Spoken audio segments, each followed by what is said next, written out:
بسم الله الرحمن الرحيم. الله لا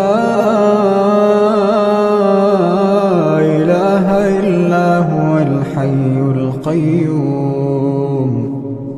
نزل عليك الكتاب بالحق مصدقا لما بين يديه وأنزل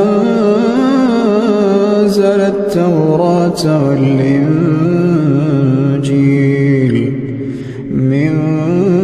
قبل هدى للناس وأنزل الفرقان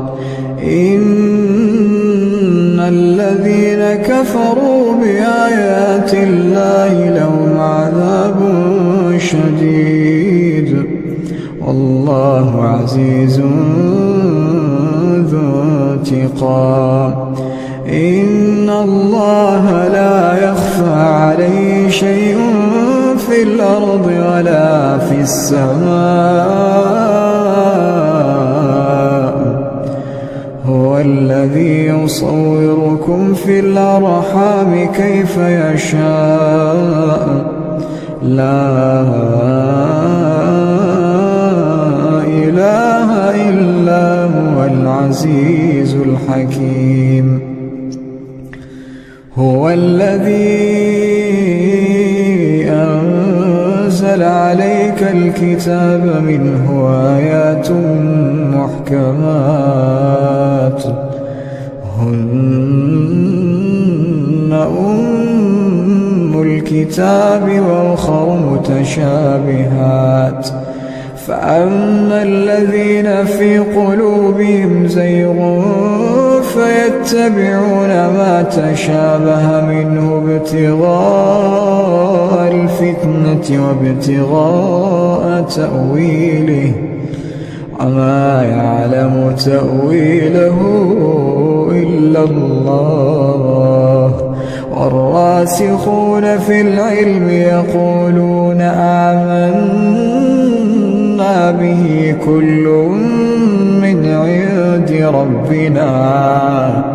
وما يذكر إلا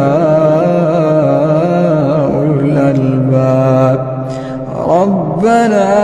لا تزغ قلوبنا بعد إذ هديتنا وهب لنا من لدنك رحمة إنك أنت الوهاب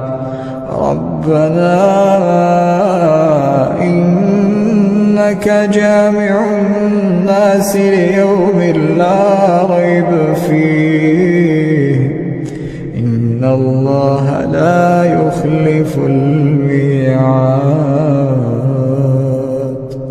إن الذين كفروا لن تغني عنهم أموالهم ولا أولادهم من الله شيئا وأولئك هم وقود النار كدأب آل فرعون والذين من قبلهم كذبوا بآياتنا فأخذهم الله بذنوبهم والله شديد العقاب قل للذين كفروا سبحان ربك رب العزة عما يصفون وسلام على المرسلين والحمد لله رب العالمين.